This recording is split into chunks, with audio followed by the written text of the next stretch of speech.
Thank you so much for joining us for our summer learning series. Today we're going to talk about the closing the gaps domain. So thank you so much for joining us today. Let's begin with a brief overview of the accountability system. The overall design of the accountability system evaluates performance according to 3 domains. Previously, we talked about student achievement, which evaluates performance across all subjects for all students on both general and alternate assessments. Additionally, for high schools, K-12s, and districts, we evaluate college, career, and military readiness and graduation rates. We also talked about school progress, which measures district and campus outcomes in 2 areas: the number of students that grew at least 1 year academically, and the achievement of students relative to districts or campuses with similar socioeconomically disadvantaged students. For today, we are going to talk about the closing the gaps domain, which uses disaggregated data to demonstrate differentials among racial ethnic groups, socioeconomic backgrounds, and other factors. The indicators included in this domain, as well as the domain's construction, align with the state accountability system and with ESSA. So in order to calculate an overall accountability rating label for a campus or district, each domain is evaluated for performance and assigned a rating according to its scaled score. The scale score ranges on the right-hand side are shown from a scale of 90 to 100, which equals an A, 80 to 89, which equals a B, 70 to 79, which equals a C, and 60 to 69, which equals a D. Any scaled score at 59 and below equals an F. So every domain is evaluated and given a letter grade. Then, in order to assign an overall rating label for the campus or district, the better of student achievement or school progress is used, and that's worth 70% of the overall letter grade, with the remaining 30% of the letter grade coming from the closing the gaps domain.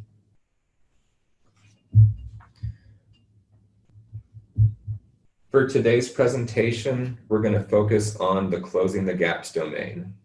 A video of the presentation on the student achievement domain and the school progress domain is available at the A through F resources page at tea.texas.gov/A through F.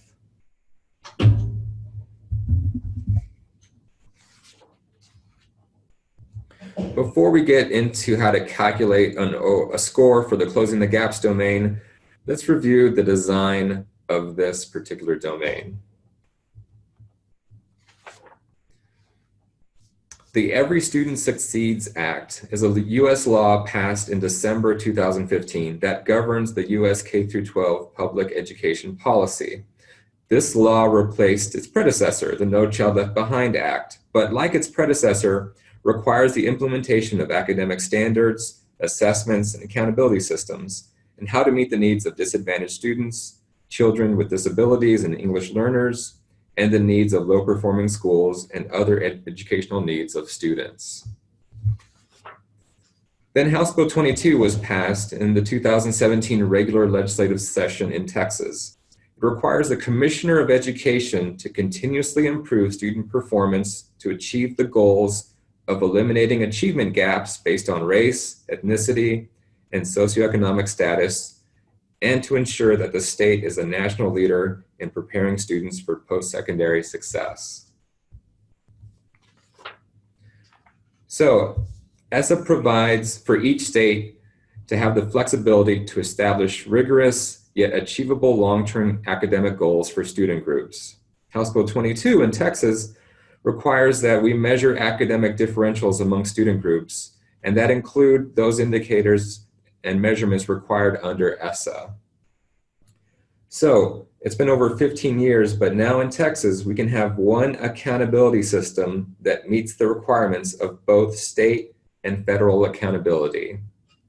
We're going to do that by using the closing the gaps domain. So the closing the gaps domain meets the needs of state and federal accountability system.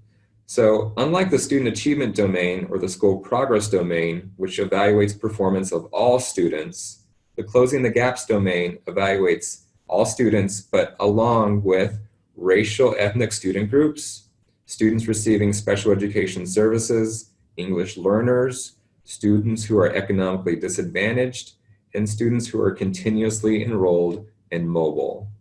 The closing the gaps domain, again, is what we're going to use to meet the requirements of state accountability and federal accountability under ESSA. Okay, so let's review the different components that comprise the closing the gaps domain. First, let's review the academic achievement component. This component evaluates STAR performance, but at the meets grade level or above standard in English language arts, reading, and mathematics. Every campus, elementary, middle, high school, K through 12, and districts are evaluated on this component. Next is the academic growth or federal graduation status component. For academic growth, what we're going to do is we're going to use the methodology from the school progress Part A domain in reading and math for elementary and middle schools. Now for high schools, K through 12s and districts, the federal graduation status is used.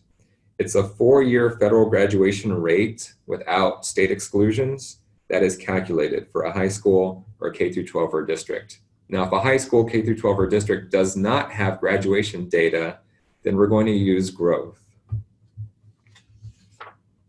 The next component that is evaluated is the English language proficiency component. Every campus and the district is evaluated on this component. What we do is we evaluate current year TELPAS results against the prior year to determine if the students made progress towards proficiency. Lastly, we have the school quality or student success component. Now for elementaries and middle schools, the student success component uses the STAR component of the student achievement domain. That's looking at STAR data at approaches, meets, and master's performance levels. Now for high schools, K through 12s and districts, the school quality component uses CCMR performance data. If a high school, K through 12 or district does not have CCMR data, then the STAR component is used. Again, if you have questions, please submit through slido.com. Those are the components of the closing the gaps domain. Now, while all students are always going to be evaluated, up to 13 additional or 14 altogether student groups are evaluated if they meet the minimum size criteria for campuses and districts. So yes, we'll look at all students, but if minimum size is met, then the following student groups are also evaluated. We'll look at 7 of the race ethnicities: African American, American Indian, Asian, Hispanic, Pacific Islander, white, and students that are 2 or more races. We also look at students who are economically disadvantaged. Those are students receiving free and reduced lunches, students receiving special education services, and students formally receiving special education services, current and monitored English learners and monitored through year 4. We also look at students that are continuously enrolled and non-continuously enrolled. Okay, so the race ethnicities, economically disadvantaged, have already been collected. We have that data. We always have questions about these additional student groups though. So let's talk about current and former special education students and how they're identified. For current special education students, they're identified if the student receives special instruction and related developmental, corrective, supportive, or evaluative services for the current school year as reported in TSDS PEIMS and on the STAR answer document.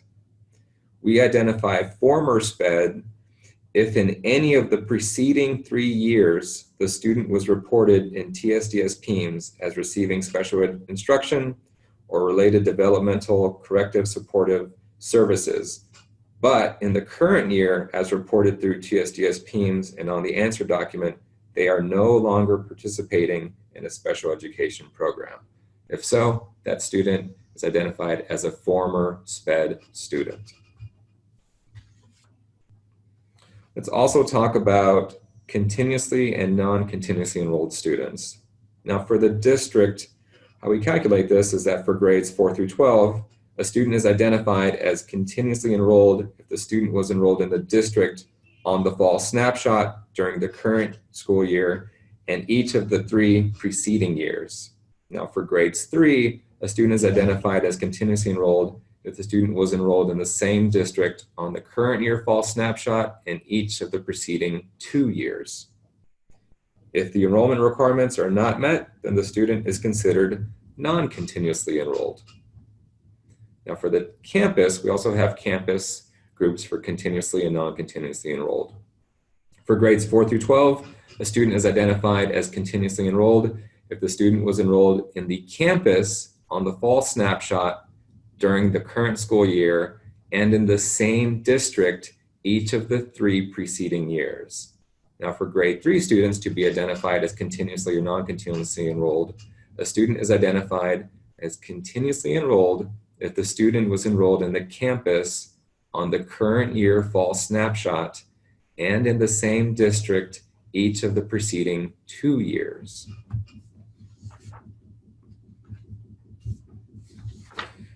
Okay, so we talked about the 14 student groups that can be identified for closing the gaps. Now, how we determine if a student group is going to be evaluated or not is by using the minimum size criteria. The minimum size criteria is as follows. First, let's talk about academic achievement.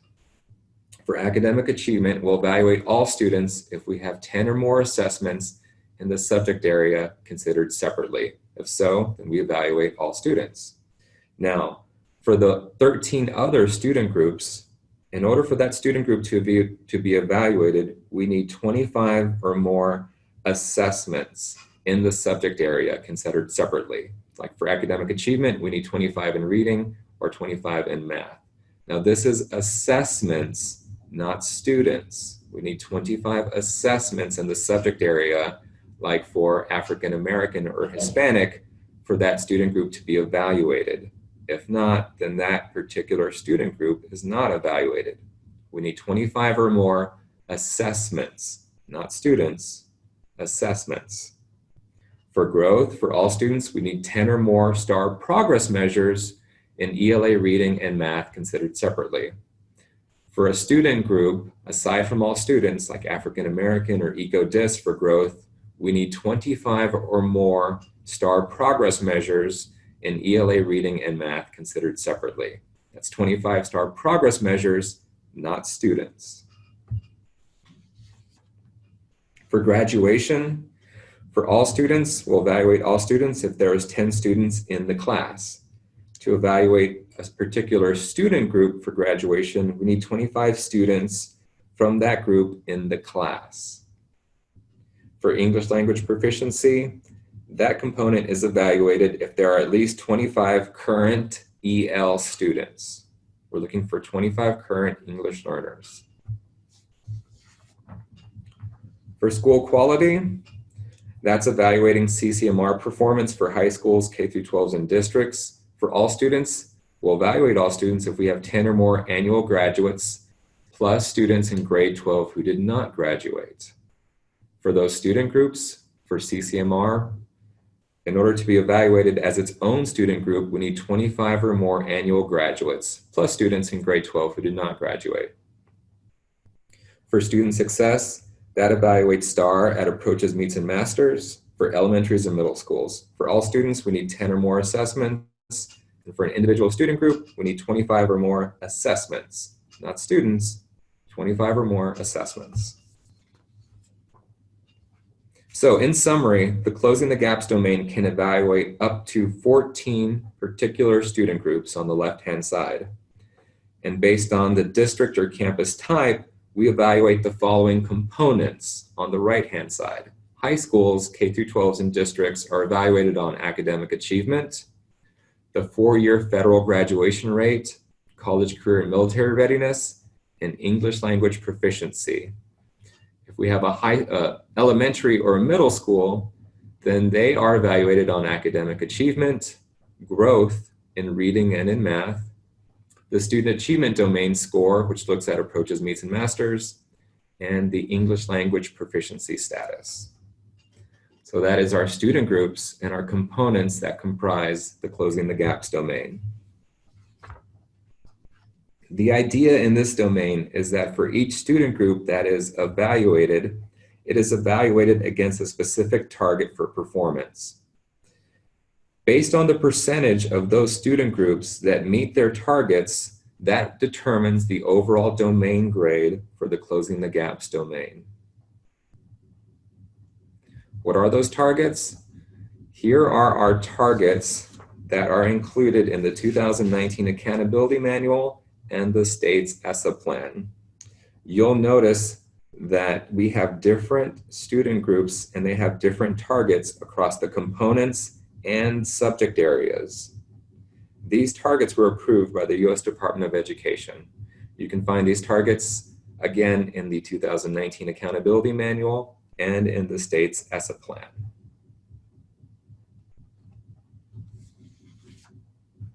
Okay, now let's jump into the components of the closing the gaps domain. First up, let's talk about academic achievement. Academic achievement evaluates STAR, and this is STAR with and without accommodations, STAR alternate 2 assessments, and EL performance measures results for 3 through 8 and end of course tests. We're evaluating this at the meets grade level standard or above. We have targets by student group and by subject area. This is for academic achievement, and every campus and district is evaluated on academic achievement against these targets. So every student group is evaluated if they meet minimum size on the subject area for the percentage of assessment results that are at the meets grade level standard or above. Once they're calculated, then we look to see if they met that particular student group's target. So let's go through an example. This is an example for calculating the all students student group. So for all students for reading, not for math, but for all students for reading, I look to see the total reading assessments for that particular campus or district. In my example, I have 1,017 total reading assessments that were given for my all students group. So 1,017 is my denominator. Of all of those reading assessments that are applicable at my example campus or district, I had 276 that were at the meets grade level standard and above. That numerator denominator gives me a 27% of those reading assessments for all students at the meets grade level standard and above. Now, the target for closing the gaps for reading for all students is 44. So did my all students group meet the target in reading for all students? Well, 27% is below the 44% target. So that's no. No, my all students reading did not meet the target for closing the gaps. So I do this for all students, and I do this for any student group that meets minimum size to be evaluated. So if my campus had enough assessments to be evaluated on Hispanic or economically disadvantaged or SPED, I would follow the same process. I would look to see the total reading assessments for that particular student group, and then the number at the meets grade level standard to get a percentage. That percentage is then compared against the target to see if that student group met the target or not for closing the gaps. That's an example for academic achievement for all students. Let's talk about academic growth. For elementary and middle schools, the academic growth status provides an opportunity for students to receive credit for STAR results in reading and in math at either the student level criteria for the STAR progress measure that meets this progress measure or maintains performance. We're looking at STAR with and without accommodations and alternate 2 assessment results that have a progress measure. So we're looking at grades 4 through 8 and Algebra 1 and English 2 for end of course tests. We have targets for academic growth for elementary and middle schools at the following for those student groups. So all students, and each student group is evaluated by the subject area on the percentage of those assessment results that meet either the STAR expected or accelerated progress measure or maintain proficiency. This is the same methodology that was used for the school progress domain in Part A academic growth. So it's taking that school progress methodology and applying it not just to all students, but those student groups that meet minimum size. Let's go through an example for calculating this for the economically disadvantaged student group for mathematics. Now, for mathematics, I'm looking to see the total count for economically disadvantaged students that had a progress measure.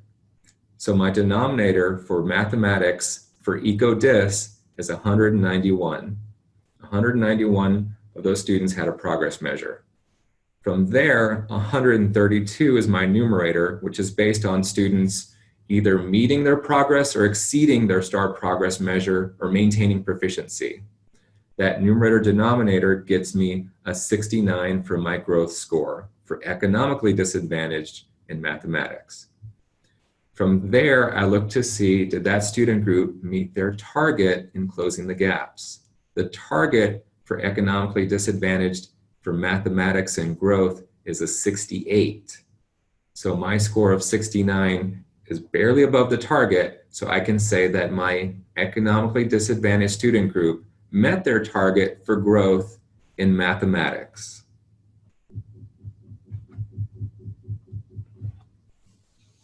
Let's talk about the federal graduation status component. This looks at the 4-year federal graduation rate for the class of 2018. Yes, we're talking about 2019 accountability ratings, but we're using the class of 2018 for a high school K-12 in district that does have a graduation rate. If a high school K-12 or district does not have a graduation rate, then we'll defer to academic growth instead. For the class of 2018, the 4-year federal graduation target is 90% of those students who graduate with a regular high school diploma in 4 years. 90% is required across the board. We also have a stipulation that says that student groups that are at or above 90% are required to exceed that rate by at least 0.1% in the following years. You'll also notice for the targets, we are not evaluating former SPED, continuously enrolled, and non-continuously enrolled for this particular component. For the federal graduation rate, the methodology is as follows. Our denominator, to get the total number in class, we would look at those that graduated, those that continued, those that received a Texas high school equivalency certificate, or those that dropped out. That's my denominator. My numerator would be those that graduated. So let's calculate this for the Hispanic student group. For my Hispanic student group, they met minimum size to be evaluated. So my total Hispanic students in the graduating class, the denominator is 248. Of those, 236 graduated in the 4-year federal graduation rate, which gets me 95%. The target for Hispanic for graduation is 90%. So I can say that my Hispanic student group in the federal graduation status component for closing the gaps met their target. Next, let's talk about the English language proficiency status component.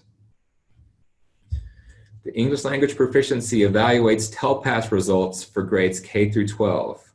For 2019, current year TELPAS results are compared to 2018 TELPAS results to determine if the student made progress. For this particular component, we're only evaluating current EL students. No other student group, just current ELs are evaluated for this component. So a student is considered to have made progress if the student advances at least one score of the composite rating from the prior year, 2018, to the current year, 2019, or the student's result is advanced high. So how we calculate this?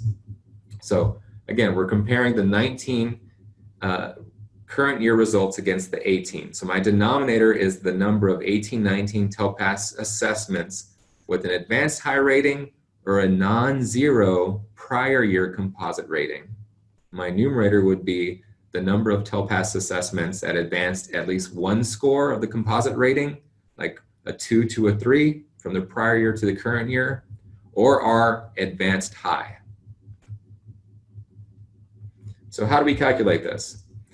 We're only calculating this for current ELs. So my denominator in this example, I have 496 is my TELPAS total. Of those, 202 were considered to have made progress. They did that because the current year result is advanced high, or they advanced at least one score of the composite rating, like going from a 2 to a 3. So I had 202 of those made progress, which gives me 41%. My TELPAS target is 36%. So I can say that my students met their target for TELPAS in the closing the gaps domain. 36 is our target for 2019. You might have seen a communication about this. We recently submitted an amendment to our ESSA plan for the TELPAS target from 42% to 36%. 2019 accountability ratings are calculated with a 36% TELPAS target.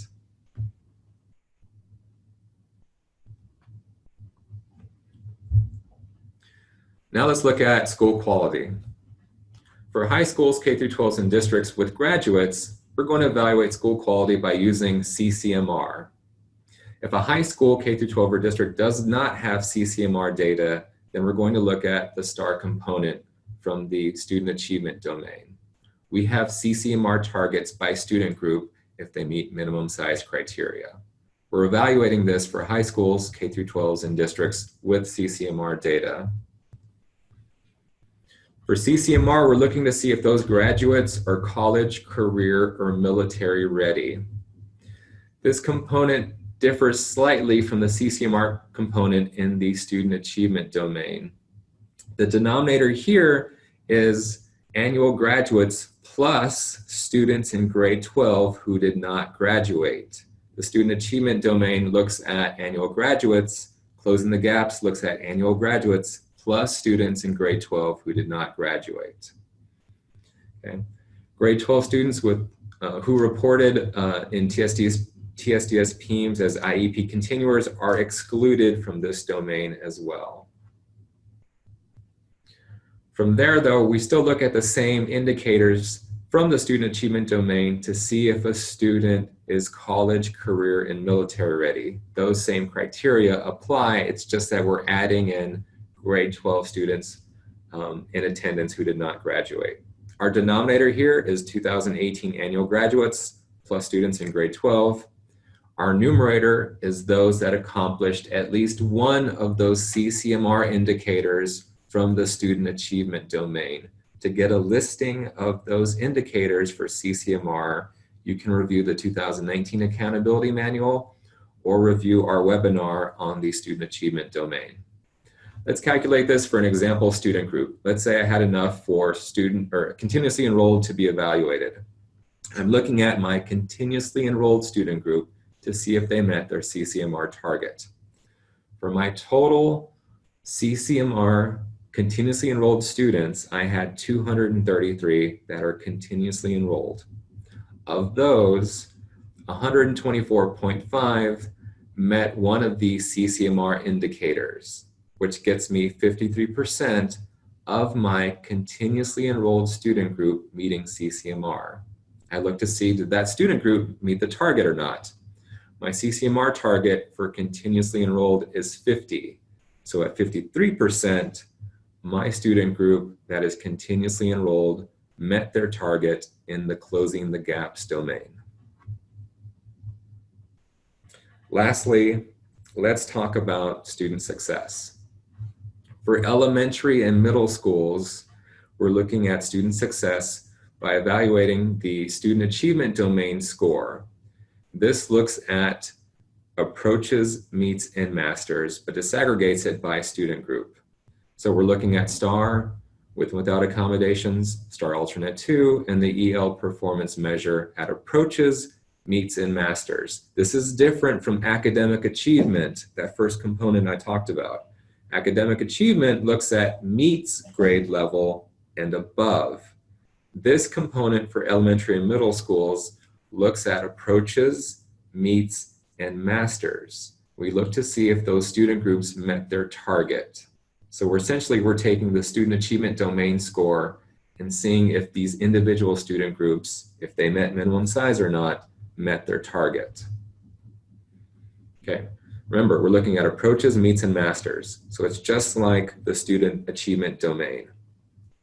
Let's calculate this for all students as an example. On my left-hand side column, I have a total count of assessments. This is all subject areas for all assessments, reading, math, science, and so on.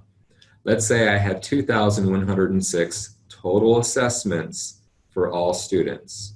From here, I calculate out the percentage of those assessments at approaches and above, at meets grade level and above, and those at masters. It's just like the student achievement domain.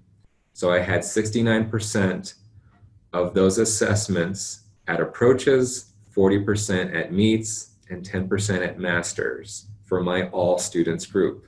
I add those together to get 119. And then I divide by 3 to get my all students score for this component. Now I look to see if my all students group met the target in the closing the gaps domain. The target for the all students group is 47%. At 40%, I did not meet the target for my all students group in this example for an elementary or middle school. Okay, so now we talked about each of the components and we did an example of how to calculate for one student group.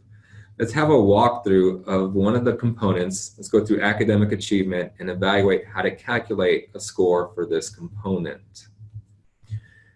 This is an example of a data table that will be available for every campus and district that is evaluated in the closing the gaps domain. In this example above, I have student groups at the top that are evaluated. This is for academic achievement, and academic achievement evaluates performance in reading and in math. So you can see reading and in math for each of my student groups. Now, if you look on the data table, let's look at just all students, for example. All students, I have a column for all students for reading and in math. And I have a total count of tests for all students in reading and in math. This component looks to see the number of those assessments at the meets grade level, standard, and above. That gets me a percent, which is evaluated against the target. So let's look at reading for all students. I had 1,017 total tests. That's my denominator. Then from there, I had 276 tests at the meets grade level standard, which gets me 27%. The target for reading for all students is 44. So I can see that my all students group did not meet their target for that particular subject area. So that's an N for no, meaning no. All students for reading did not meet their target in closing the gaps. This is calculated for reading, and it's also calculated for math. For math, for all students, I had 350 total mathematics tests for my all students. From there, 157 were at the meets grade level standard or above. Numerator denominator for math gets me 45%.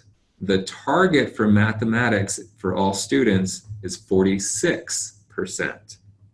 So I can say for math, for all students, no, they did not meet their target for that particular student group.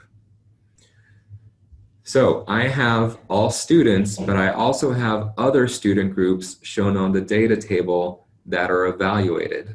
I can see that they're evaluated because they met minimum size criteria. And I can also see that they're evaluated because they have either a yes or a no for being evaluated against their targets. So to calculate a score for this component, I determined the percentage of those evaluated indicators for the component that met their target.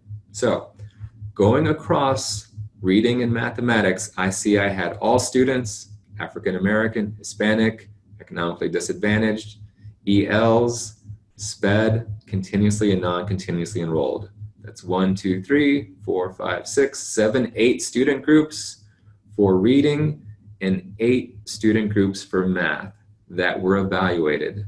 Of those student groups evaluated in academic achievement, I only had 1, 2, 3, 4, 5, 6 with a yes.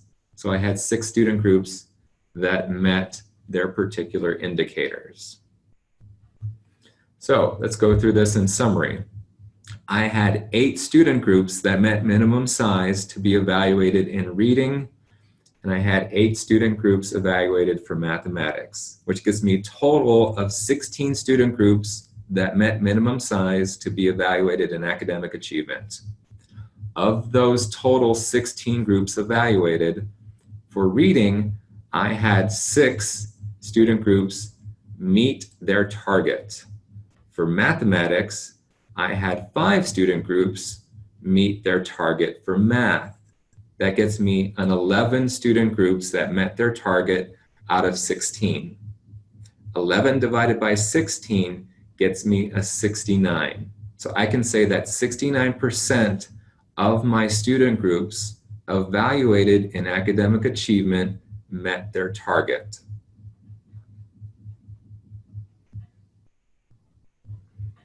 So how do I calculate a closing the gaps rating? So we just calculated one component, academic achievement. That was 69%. Now, if this was an elementary or middle school, that 69 would be weighted at 30% of my overall closing the gaps domain grade. I would also evaluate growth, English language proficiency, and the STAR component at approaches, meets, and masters for an elementary and middle school. These are the weights for each of those components for an elementary or middle school. For a high school, a K through 12, a district, or an alternative education accountability campus, these are the weighting for those components: 50% for academic achievement, 10% for the graduation rate, 10% for English language proficiency, and 30% for CCMR. So based on that weighting, that's how I'll determine the appropriate scores for my closing the gaps domain. So let's go through an example. I just talked about academic achievement. So for academic achievement, in this example, let's say I had 6 of those student groups meet their target out of a total 16. That gets me 38%. That 38% is weighted at 50% to get a score. This is an example of a high school. Now, a high school would be evaluated on the graduation rate. We would have data for growth, but a high school would be evaluated on the graduation rate. So my graduation data is as follows. Let's say I had 6 student groups for graduation that met minimum size to be evaluated. Of those, 5 met their target, which is 83%. That is weighted at 10% for a high school to get a score of 8.3. There is only one student group, which is current ELs, for the ELP status. In my example high school, this high school did not meet the target for ELP, so that's 0. That's weighted at 10% to get 0. Then I'm looking at school quality, which evaluates CCMR. Let's say I had 7 total student groups that met minimum size to be evaluated on CCMR. Of those, let's say I had 6 student groups meet their CCMR target. 6 divided by 7 is 86%. That is weighted at 30% for this high school to get a score of 25.8. I add each of those scores that are evaluated. I round to get, in this case of 53 as the component score. This is a component score for an example high school. Now, just like with every other domain, that component score has to be scaled. We scale this based on the common convention of what an A through F letter grade is. You can find the methodology and formulas for this in the 2019 Accountability Manual. Additionally, a scaling tool is available at the following website. For a high school in our previous example, a 53 component score would be scaled to a 76. And the public understands that a 76 would be a C letter grade for the Closing the Gaps domain.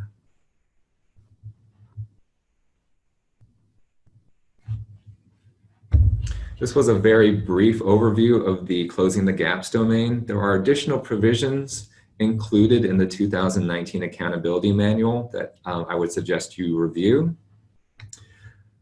Today is August 7th. We have released our preliminary performance domain tables for the student achievement domain, for the growth domain, and for Closing the Gaps. That is available right now in the TEA login or TEAL accountability application. On August 14th, we'll update the data tables to include the rating label. We'll also include distinction designations as well. And on August 15th, all accountability ratings will be released to the public on the Texas Education Agency homepage and on txschools.gov. Additionally, we're going to release resources on the A through F website. You can go to tea.texas.gov/A through F. A copy of this presentation and other presentations, including the Accountability Manual, are located on our Performance Reporting Resources page. If you have not, please sign up for our Performance Reporting Weekly Bulletin. You can do so by going to the TEA homepage and clicking on the link for sign up for updates. If you have any more questions, please submit through Slido. This was a very complicated domain with lots of different components and variables. We're more than happy to answer your questions about the Closing the Gaps domain. You can also email us at performance.reporting@tea.texas.gov if you have any questions. Additionally, 2019 ratings will be posted on August 15th on our accountability homepage and our 2019 accountability rating system page. If you have any questions about this domain, other domains, or the rating label, please contact us by phone or shoot us an email at performance.reporting@tea.texas.gov. Thank you so much for joining us on this webinar and for attending our summer learning series. If you have any questions or suggestions for our fall learning series, please shoot us an email and we welcome your feedback. Thank you so much for attending and have a great afternoon.